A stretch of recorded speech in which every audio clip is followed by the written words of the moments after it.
আসসালামু আলাইকুম সবাইকে। জোর করে ভালোবাসা গল্পের 5 নম্বর পার্ট। তো বেশি কথা না বলে চলুন গল্প শুরু করা যাক। আয়েশা বেগম বললেন, এই সংসারের সবকিছু রাজত্ব তো আমিই করি। তোমার আব্বা কোনো রাজ্যের রাজা না হলেও এই সংসারের রাজা হেই, আমি রানী আর তুমি রাজকুমারী। রজনী বলল, আমার আব্বার মতো কি সবাই ভালো আম্মু? আয়েশা বলল, সব পুরুষই ভালো মা, একটা জিনিস মাথায় রাখবা, শুধু পুরুষ মানুষে কারো দাসত্ব করতে পছন্দ করে না, তাদের সাথে জোরে জোরে কথা কোন যাইবো না, হুকুমও করণ যাইবো না, তারা হুকুম মানতে চায় না, তাগুলোকে বেশি বাড়াবাড়ি করণ যাইবো না, তা করে ভালোবাসতে হইব। ভালোবাসা কইলে পুরুষ মানুষ জানও দিবার পারে। মার কথায় ভাবনার অতলে বিভোর হলো রজনী। আর এদিকে কলেজ টাইমে কলেজের গেটে দাঁড়িয়েছে প্রান্তিক। সকাল 10টা ওভার হয়ে গিয়েছে, রজনী কলেজে প্রবেশ করেনি। রাস্তাঘাটে দাঁড়িয়েছে শ্রাবণ। রজনী আজ খোয়াও পার হয়নি। শ্রাবণ থেকে নিউজ নিয়ে সিগারেট ধরালো, একের পর এক সিগারেট টেনেই যাচ্ছে। কেন আসেনি? ওর কি শরীর খারাপ? দুশ্চিন্তায় কেমন অস্থির হয়ে পড়লো প্রান্তিক। পকেট থেকে ফোন বের করে শ্রাবণকে কল দিয়ে বলল, ঘাটেই দাঁড়া, আমি আসতেছি। শ্রাবণ বলল, কোথায় যাবেন ভাই? প্রান্তিক বলল, শ্বশুর বাড়ি। শ্রাবণ বলল, ভাবিদের বাড়ি যাবেন? প্রান্তিক বলল, হ্যাঁ। শ্রাবণ বলল, গিয়ে কি বলবেন? মাইন্ড করবে না? প্রান্তিক বলল, আমি গেলে জামাই আদর করবে শ্বশুর শাশুড়ি। শ্রাবণ বলল, আর ভাবি? ভাবি তো রেগেই যাবে। প্রান্তিক বলল, তোর ভাই কি যেমন তেমন চিজ, কিভাবে রাগকে প্রেমে পরিণত করতে হয় তা তো ভালোই জানে। 10 মিনিট পরে প্রান্তিক শ্রাবণের কাছে বসালো। শ্রাবণ প্রান্তিকের বাইকের পেছনে বসলো। প্রান্তিক বাইক চালাতে চালাতে আয়নায় নিজের চেহারা দেখছে বারবার। শ্রাবণকে বলল, দেখ তো আমাকে কেমন লাগছে। শ্রাবণ বলল, পুরাই রেসিং ভাই। প্রান্তিক বলল, পাম দিচ্ছিস? শ্রাবণ বলল, ভাই আপনি নিজেও জানেন আপনি কত সুন্দর, তবুও এসব কি জিজ্ঞেস করেন? শ্রাবণের ভাই নিঃসন্দেহে একজন হিরো, তাও সুপার হিরো। প্রান্তিক বলল, তোর ভাবি পছন্দ করে না কেন? শ্রাবণ বলল, ভাই ভাবি আপনারা দেখে ক্রাস্ট, বাট অন্য কোনো কারণে রাগান্বিত, বিষয়টা পরে জানা যাবে। আরো 10 মিনিট পরে প্রান্তিকের বাইক গিয়ে থামলো মনসুর আলীর উঠানে।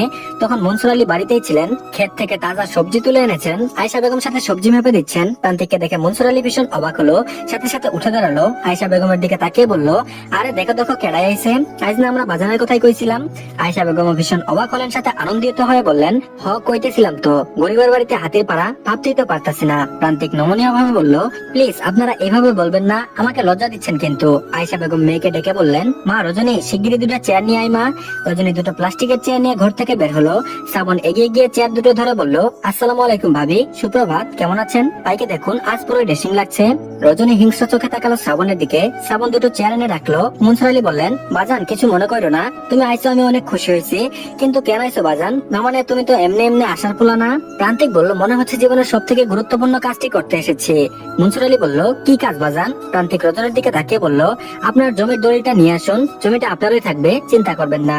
মনসুর আলী খুশি মনে জমির দলিল আনতে গেলেন। যাওয়ার সময় আয়েশা বেগমকে বললেন, যাও দ্রুত সেমাই রান্না করো। আয়েশা বেগম রান্নাঘরে ছুটলো। রজনী মনে মনে বলল, কি মিথ্যুক, দলিল দেখতে এসেছে। প্রান্তিক রজনীর দিকে তাকিয়ে বলল, কলেজ নেই আজ? রজনী বলল, আছে। প্রান্তিক বলল, যাওনি কেন? রজনী বলল, আমার ইচ্ছা। প্রান্তিক শ্রাবণকে উদ্দেশ্য করে বলল, শ্রাবণ তোর ভাবি সবসময় রেগে থাকে কেন? শ্রাবণ বলল, ভাই বাড়িতে গেলে ঠিক হয়ে যাবে। রজনীর মুখের উপর সোজা সূর্যের কিরণ পড়লো, চোখ পিট পিট করে তাকাচ্ছে। প্রান্তিক গিয়ে এগিয়ে গিয়ে রজনীর মুখের সামনে চওড়া হাতটা ধরে বলল, তুমি না হয় রোজ রৌদ্র হয়ে এসো আমার আঙিনায়, আমি রোজ গায়ে রৌদ্র মেখে তোমায় অনুভব করব। রজনী আবারও হিংস্র চোখে তাকালো। প্রান্তিক আবারও বলল, এত নেশা কেন বালিকা তোমার 2টো চোখে? এই নেশা আমি কাটিয়ে উঠতে পারবো না কখনোই। রজনী বিরক্ত হয়ে রান্নাঘরে গিয়ে তার মায়ের পাশে বসলো। আয়েশা বেগম কড়াইতে 8টা মুরগির ডিম সিদ্ধ করতে দিয়েছেন। রজনী একটা পিড়ি টেনে বসলো, তারপর বলল, আম্মু সকালে কি এনার প্রশংসা করলো বাবা? আয়েশা বেগম বলল, হ মা। রজনী বলল, এত প্রশংসার কারণ কি? আয়েশা বেগম বলল, মা এই পোলা বহুত ভালা, তুমি জানো না তাই, আমাকে গ্রামের ওই পোলা। রজনী বলল, আমাদের গ্রামের? কই আগে তো দেখেনি। আয়েশা বেগম বলল, গ্রামে তো আহে না, তাই কেউ চিনে না, অনেক ভালো একখান পোলা। রজনী বলল, কিন্তু দেখে তো চরিত্রহীন লাগছে। আয়েশা বেগম বলল, ছি মা, এসব কইও না, শুই না ফেলবো, এমন ভালা পোলাটারে এসব কইও না। রজনী বেশ অবাক হলো তার বাবা মার এহেন সরলতা দেখে। মানুষের উপর দেখে ভেতরে নাচে না বাবা মাকে দেখে মনে মনে ভীষণ আফসোস করলো। এই চরিত্রহীন লোকটা যে তার মেয়ের ক্ষতি করতে তাদের সাথে ভালো কথা বলছে, তারা সেটা বুঝতেই পারছে না। মনসুর আলী দলিল বের করে নিয়ে এলো। প্রান্তিক পায়ের উপর পা তুলে দলিল দেখছে। রজনী খেয়াল করছে প্রান্তিক সেই তখন থেকে তার দিকেই তাকিয়ে আছে। দলিল দেখা যেন একটা বাহানা মাত্র, আসলেই তো বাহানা, উদয় দলিল দেখার নাটক করছে। রজনী বেশ বিরক্ত হয়ে রুমে চলে গেল। 8 ঘন্টা পর আয়েশা বেগম ডিম সিদ্ধ, সেমাই, মুড়ি মাখা, ঘরে তৈরি মোয়া দিলেন নাস্তার জন্য। মনসুর আলী বললেন, বাজান এইগুলা নহন খাও, দুপুরে একবার ভাত খাইয়া তৈ যাইও।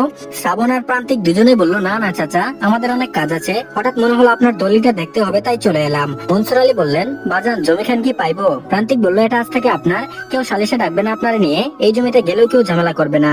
মনসুর আলী খুশি হয়ে বললেন, হাঁচা কথা কইতেছো বাজান? প্রান্তিক বলল, জি চাচা। প্রান্তিকের এখন উঠতে হবে, কিন্তু যাওয়ার আগে রজনীর মুখটা তাকে দেখতেই হবে। আয়েশা বেগমের দিকে তাকিয়ে বলল, চাচি হাত মুছবো। আয়েশা বেগম রজনীকে ডেকে বললেন, রজনী মা একটা গামছা নিয়ে আইসো। রজনী গামছা নিয়ে আসতে প্রান্তিক রজনীর সামনে পা এগিয়ে দিল, সাথে সাথে বেঁধে পড়ে গেল প্রান্তিকের বুকের উপর। প্রান্তিক রজনীর কোমর শক্তভাবে জড়িয়ে চেপে ধরে ফিসফিস করে বলল, এই তো মেঘনা চাইতে জল, আমি তো এটাই চাইছিলাম। এটা এক প্রকার স্বপ্নের মতো আমার কাছে। আমি চাইছি না যে তুমি আর ওঠো, আজীবন আমার বুকেই থাকো। রজনী চোখ রাঙিয়ে দ্রুত উঠে দাঁড়ালো। মনসুর আলী বললেন, মা পয়রা গেলা কেমনে? প্রান্তিক বলল, গায়ে বল নেই, এই সিদ্ধ ডিম গুলো খাইয়ে দিন চাচা আপনার মেয়েকে। রজনী আবারও রাগি চোখে তাকালো। প্রান্তিক আর শ্রাবণ বাইক নিয়ে বেরিয়ে গেল। মনসুর আলী আজ ভীষণ খুশি, তার সাথে আয়েশা বেগমও। রজনী ঘরে গিয়ে জানলা ধরে দাঁড়িয়ে আছে প্রান্তিকের শার্টটা ফিরিয়ে দেওয়ার জন্য, কারণ রজনী জানে প্রান্তিক এদিক দিয়ে যাবে আর জানালার দিকে তাকাবেই। সত্যিই তাই হলো। যাওয়ার সময় জানালায় রজনীকে দেখে প্রান্তিক বাইক থামালো। বাইক থামিয়ে বলল, কি ব্যাপার রজনীগন্ধা, আমি চলে যাচ্ছি বলে খারাপ লাগছে? You miss me? রজনী আশেপাশে তাকিয়ে দেখে নিল কেউ আছে কিনা। কাউকে না দেখতে পেয়ে প্রান্তিকের কথার উত্তর দিল, জি না, আপনার শার্টটা ফিরিয়ে দেবো বলে দাঁড়িয়ে আছি। প্রান্তিক বলল, বুঝি বুঝি, শার্ট ফিরিয়ে দেওয়ার বাহানা মাত্র। রজনী বলল, আপনার যা ইচ্ছা বুঝুন, ধরুন আপনার শার্ট। প্রান্তিক বলল, দূর থেকে দিতে পারবে? তোমার গায়ে তো বল নেই। রজনী বলল, আমার গায়ে বল নেই আপনাকে বলেছি। প্রান্তিক বলল, তাহলে পরে গেলে কেন? ইচ্ছে করেই, মানে তোমার আমার বুকে পড়তে ইচ্ছে করছিল? রজনী শার্টটা ছুড়ে দিয়ে জানলা বন্ধ করে দিল। কিছুক্ষণ পরে জানলা খুলে দেখলো প্রান্তিক নেই, তবে গাছ খোদাই করে লিখে রেখে গিয়েছে, তোমাকে এত সুন্দর হওয়ার অধিকার কে দিয়েছে রজনীগন্ধা? আইসোয়ার আমি কখনো হয়তো হার্ট ফেল করবো তোমাকে দেখতে দেখতে। আর এদিকে 3 দিন কেটে গিয়েছে। প্রিয়তা কলেজে যাওয়ার জন্য রেডি হয়েছে। প্রান্তিক বেজে থাকে বলে শ্রাবণে তাকে কলেজে পৌঁছে দেয়। শ্রাবণ বাইক নিয়ে দাঁড়িয়ে আছে। প্রিয়তা গিয়ে বাইকের পেছনে উঠলো। শ্রাবণ বাইক চালাচ্ছে আর আয়নাতে প্রিয়তাকে দেখছে। প্রিয়তা শ্রাবণের পিঠে ঠুট্ট একটা কিল দিয়ে বলল, রাস্তা দেখে গাড়ি চালাও শ্রাবণ। শ্রাবণ বলল, দেখার মতো জিনিস পেছনে থাকলে রাস্তা দেখবো কিভাবে? প্রিয়তা বলল, বিলাই একটা, যত প্রেম ওনার আড়ালে এলেই ভাইয়ের সামনে মিনমিন করে। শ্রাবণ বলল, সমান দিকে সম্মান করে। প্রিয়তা বলল, ভয় পাও না তাই বলছো? শ্রাবণ বলল, না পাই না। প্রিয়তা বলল, আচ্ছা তাই? শ্রাবণ বলল, ভয় পাই না তার প্রুফ দিব? প্রিয়তা বলল, দাও। শ্রাবণ বাইক থামালো, তাতে জোরালো একটা ধাক্কা লাগলো। প্রিয়তার মুখ শ্রাবণের পিঠে ঠেকলো। শ্রাবণ দুষ্টুমি করে বলে উঠলো, চুমু দিয়ে দিলে তুমি? প্রিয়তা এবার সত্যি সত্যি চুমু দিয়ে বলল, হ্যাঁ দিলাম। শ্রাবণ গাল এগিয়ে দিয়ে বলল, উফ এইবার দাও, দাও তো ঠোঁটে দাও, প্লিজ জান দাও। প্রিয়তা শ্রাবণের গালে একটা থাপ্পড় মেরে বলল, এই যে দিলাম। শ্রাবণ বলল, মায়ের দেওয়ার পরে কিন্তু আদর দেওয়া উচিত। প্রিয়তা বলল, আদর নেওয়ার এত শখ, তাহলে বিয়ে করছো না কেন? শ্রাবণ বলল, আরেকটু বড় হও, এখনো বাচ্চা তুমি, বউ বউ ফিলিংস আসুক তোমাকে দেখে, তখন বিয়ে করবো। প্রিয়তা বলল, আমাকে দেখে এখন তোমার কেমন ফিলিংস আসে শ্রাবণ? শ্রাবণ বলল, প্রেমিকা প্রেমিকা। প্রিয়তা বলল, লুচ্চা কোথাকার, এত প্রেম আদর নিতে চাও, বিয়ে করতে চাও না?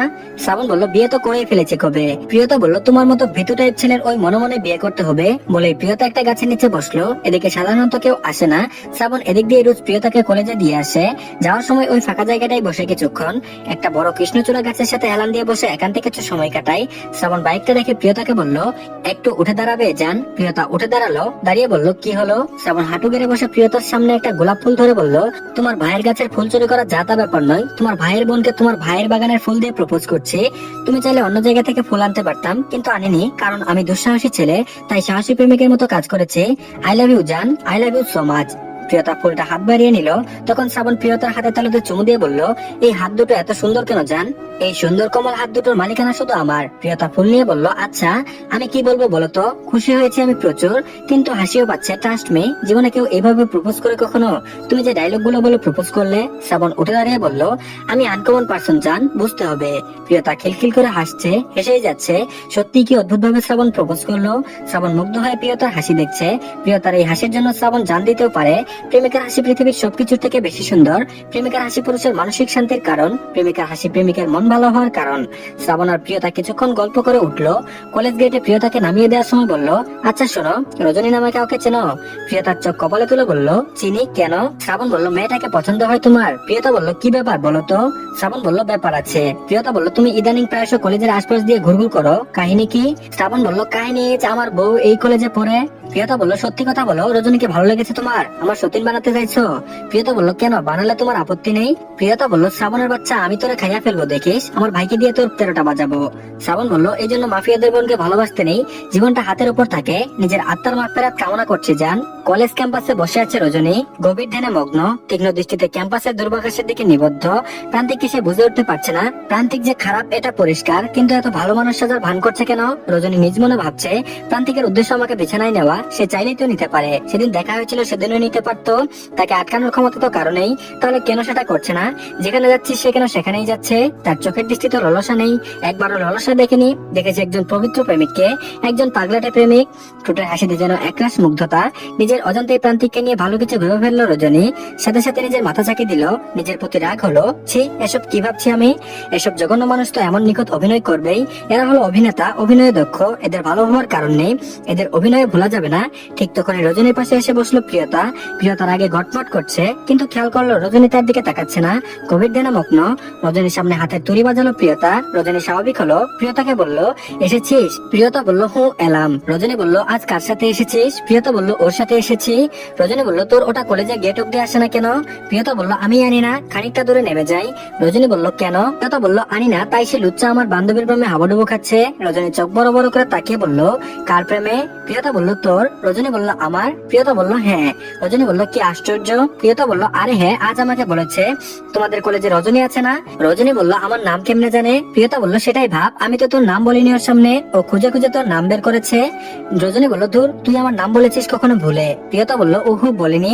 রজনী বলল, দেখ, আমি তাহলে আর তোর সাথে মিশবো না, আমি চাই না আমার জন্য তুই কষ্ট পাক। প্রিয়তা রজনীর চুল টেনে ধরে বলল, আরে মাথা খারাপ তোর? আমি হলাম ওর জান, আমি জানি ও তোর প্রেমে টেমে পড়েনি, তোকে বোধহয় চেতালাম। ও আমাকে এত বেশি ভালোবাসে রজনী, ওর ভালোবাসার আকার আকৃতি একদমই বিশাল, আকাশের চেয়েও বিশাল। মাঝে মাঝে তো আমি অবাক হই, ও আমাকে এত ভালোবাসে কেন? রজনী বলল, তোদের ভালোবাসা অনেক কিউট প্রিয়তা, মিষ্টি ভালোবাসার গল্প শুনতেও শান্তি লাগে। প্রিয়তা বলল, রজনী, এইবার গ্রামে গেলে কিন্তু তোদের বাড়িতে যাব। রজনী বলল, কবে যাবি? প্রিয়তা বলল, শীঘ্রই যাব, বাট তার আগে আপনি রেডি থাকবেন ম্যাডাম, 1 সপ্তাহ পর আমার জন্মদিন। রজনী বলল, আচ্ছা আসবো। প্রিয়তা বলল, 3 দিন থাকতে হবে কিন্তু। রজনী বলল, আম্মু রাজি হবে না রে। প্রিয়তা বলল, তাহলে আমার বাবাকে বলবো তোর বাবাকে বলতে। রজনী বলল, আচ্ছা। প্রিয়তা বলল, আচ্ছা, তোকে এত চিন্তিত দেখাচ্ছে কেন? রজনী বলল, প্রিয়তা, আমার খুব বিপদ রে। প্রিয়তা বলল, কেন? রজনী বলল, একটা ছেলে আমার পিছু নিয়েছে, আমাকে নিয়ে খারাপ কথা বলা বলি করে, আমাকে ওরা বিছানায় নিতে চাই। প্রিয়তা বলল, কি কি বলিস? এই শহরে এত বড় গুন্ডা নেই যে আমার ভাইয়ের সামনে এসে দাঁড়াতে সাহস পাবে? তুই শুধু নাম বল, সে কে? আমি ভাইয়াকে বলবো, ভাইয়া একদম আলু ভর্তা বানিয়ে দিবে। রজনী বলল, সেও অনেক ভয়ানক মানুষ, মানুষ ভয় পায় প্রচুর। প্রিয়তা বলল, আরে তুই তাহলে জানিস না, এসব মাস্তান আমার ভাইয়ের কাছে কিছুই না, আমার ভাইয়ের নামটাই যথেষ্ট ওদের জন্য। রজনী বলল, আমাকে একটু তোর ভাইয়ের সাথে কথা বলিয়ে দিবি, আমি সরাসরি শেয়ার করতে চাই। প্রিয়তা বলল, হ্যাঁ, জন্মদিনে আই, ভাইয়া থাকবে, সবটা বলিস। রজনী বলল, ওকে। তো ধন্যবাদ সবাইকে। এই পার্টটি ওই পর্যন্তই, পরবর্তী পার্টও দিয়ে দেওয়া হয়েছে, তো সবাই দেখে নেবেন। আর সবাই প্লিজ সাবস্ক্রাইব করে দিন। আল্লাহ হাফেজ।